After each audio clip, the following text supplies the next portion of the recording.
and today we're going to learn how to use pseudo classes and how to use them to add transition effects using CSS in our web page. Pseudo classes in CSS are used to define state of an element. So for example, it can be used to style an element when a mouse hovers over it or when a user clicks the button. So let's add a button and add pseudo classes to it. So first of all, we're going to open our folder in Visual Studio Code. We just need an index.html file, nothing else than that. Now, first of all, we're going to add a button in our body tag, and let's say this is a simple button. Now we'll go live and see our code here. Okay, so you can see the button now. Let's add a style to this button. Now this is just a button. We are going to style it using the element selector. So first of all, we're going to set a width for it. Let's set a width of 250 pixels. And then we'll add a padding of 10 pixels by 5 pixels.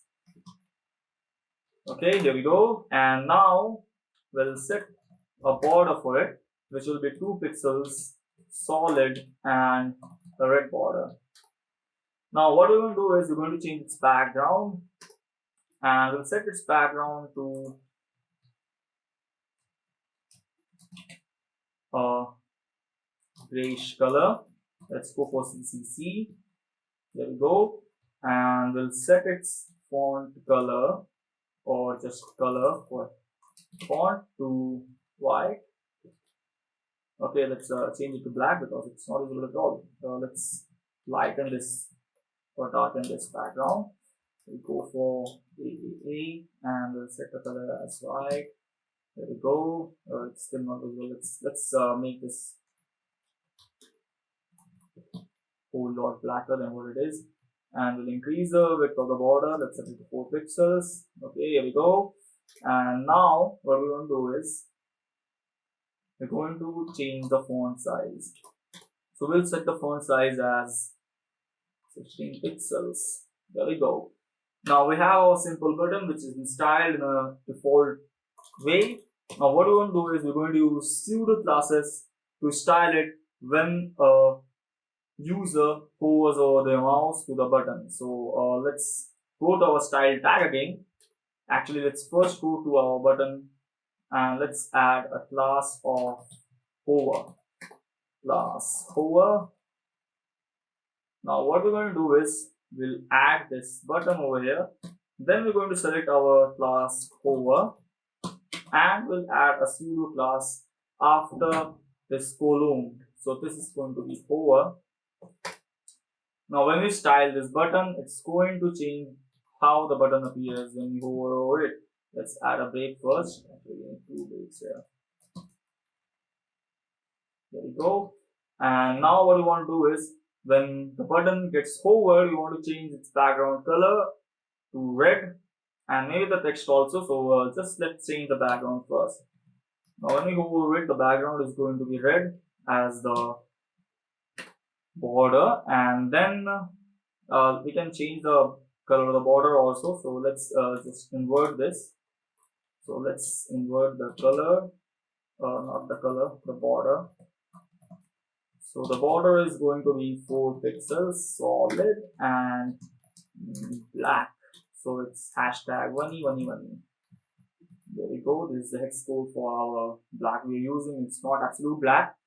And we want to keep our font color as white. So we'll hit save and we'll go to our browser window. Now when we move our mouse over the button, you can see the background changes to red and the border changes to black. So what we have set for this hover property. Now this is used to how to use hover, and we'll add one more property called focus. So let's make one more class. It's going to be button.focus and we'll use the pseudo class focus. So before we style this tag, we just need to add our button which will have class of focus. Let's do that. Okay, and now what we're going to do is we'll change the background. Let's set the background as something which is different than this one. So let's set the background as EE. And after that, we'll set the color as #1e1e1e, and we're going to change the border color to 4 pixels solid and #1e1e1e. Now let's save this button, and you can see that when we move our mouse over this button, nothing happens, but when we click on it, the style gets changed. So this is how we use focus property for our buttons, and this is how we use hover property for our buttons. And now we're going to combine all these. So we'll remove these classes from here, and we'll remove these classes from here too. So now what happens is all the buttons we make will have this hover and focus property with them. So there's a simple button, we hover over it, it becomes red, and when we click on it, it becomes white. So this is how we make it for single class. Let's just undo this because we want different classes for all of these different type of buttons. We'll add, this is a hoverable button, and this is a focusable button. So it's easier when you see this code. Now this is how we add a focus and hover property to an element.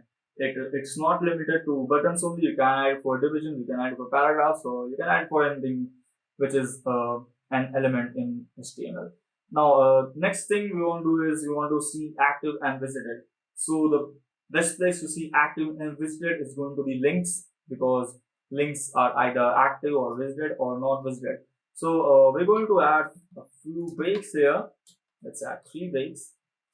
And after this, we'll add an A tag.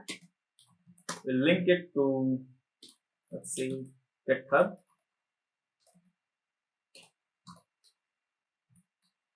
And we'll set it fixed as go to GitHub. Okay, now we have our link here. When you click on it, it goes to GitHub. Okay, great. Now first we're going to do is we're going to our style tag, and we'll style our A tag. So let's add a background of black, and let's add padding of 5 pixels and 10 pixels over here, and we'll change the text color to white so it's clearly visible. Now we have this link ready for go, and we'll set its text operation as none, because you don't want that underline thing there. Now this is our default link. This is the default type of link. Now let's copy our link from here. Let's first add a few breaks, or 2 breaks to be exact. Now let's add 3 of those. The first one will have class of active, and the second one is going to have the class of visited. So we will remove this link from here. We'll just set it to hash, because if we redirect to there, we can't see the change in style for the active link. Now we'll go back to our style tag, and we'll add these classes active, and first we need to add visited, I think. So visited of visited, and we're going to set this class as background of red and color. Okay, so you can actually see the difference already because the link is visited. So let's just add this background here. So this one is the visited link which we already visited. That's why it's coming in red color. And let's add the active style also. So a dot active colon active for our pseudo class. We'll set its background color as purple and the text again as white. Now when we click on this link, which is the active link, you can see that it becomes purple for the time it's active and turns back to black when it's not active. So let's just change these text. This is active link, and this is go to GitHub visited. So you can see now that how this thing is working, and again we can remove all the tags from here, and we'll get the same properties for all the links. whichever you choose. So you can see how it's happening, right? Now this is just to show, we'll revert back to our original so that you can, when you see the code, you can refer it correctly. And now this was how to use different types of pseudo classes in our web pages. But they don't look good, they look rushed when we click on these. So what we're going to do is we'll add some transition effects to it. So CSS allows transitions for their elements. Now using transitions, we can change the property of elements smoothly over a given duration. And now we're going to use combination of pseudo classes with transition to make some interesting effects. So let's start with adding a few more buttons. Now let's add a button, and we're going to add a class of, let's say, transit for it, and this is a button with transition effect. So for this button, we're going to add both hover and active property in the same button. That's why we made a class of different names. So let's add this class over here in our style tag, transit. And now what we're going to do is we'll first set a min width for it. Let's change the min width to 300 pixels. Okay, now it's looking good, and we'll change the background of this. This is not looking good really. So let's change the background to a more grayish color. This is good. No, so let's change it to BB. How about this? Now we'll change the color to black. There you go, and we'll remove the border altogether. So this is a typical button, what it will look like. Let's add a box shadow for this. And let's add a box shadow of 0, 2 pixels, 2 pixels, 0, and then a color of, well, the color is actually looking good. So this is just subtle. Let's add a gooey. Well, it's darker. Let's change this to 9. Now this is great. This is looking great now. So this is our button which will add a hover effect and a transition effect, and we're going to switch it between these using transitions. So let's add the properties first. So when this button gets hovered, what we're going to do is we'll change the background. So instead of changing the background, we'll set an opacity. So we'll change the opacity to 0.8, which will make the button lighter in color, and then we'll increase the box shadow by double. This is going to be 2 pixels, 2 pixels, and 0, and this is going to be a darker shade of this. So we'll go with 7770, and we want this to be double, so we'll make both of these values 4 pixels. Now when we hover over the button, you can see that the change is clear. You can see the change in both the button and the box shadow, but this is still looking good. So what we're going to do is we'll add a transition property over here, and in transition we have 3 main functions. First one is going to be duration, so how much time the transition should take. Now our transition should take 300 milliseconds to complete, so it can be visible, and our transition is going to be linear. There are 4 types of it. You can add linear, ease in, ease out, and ease in out.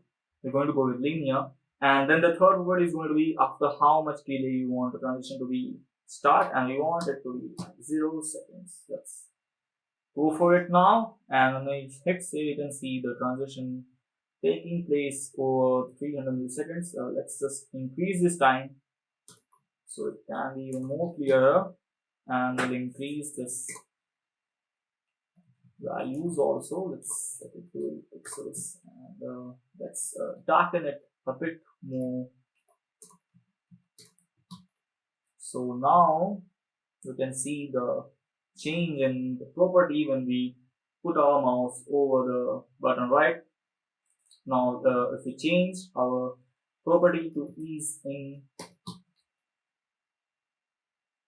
you can see the change, right? So this is how we can use transition property to add effects to our button. So when we move our mouse out of the border, you can see that it's sudden. So it is because we haven't added this transition property to our class. So we'll just copy it from here and paste it here.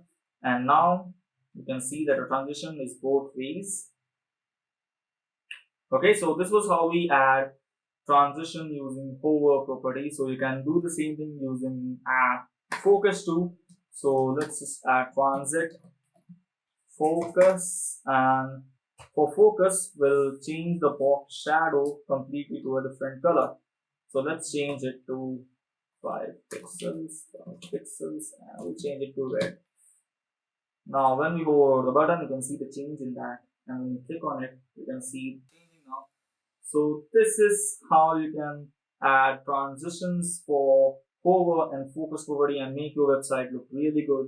Now this is how we combine Pseudo classes with transition to create really great effects.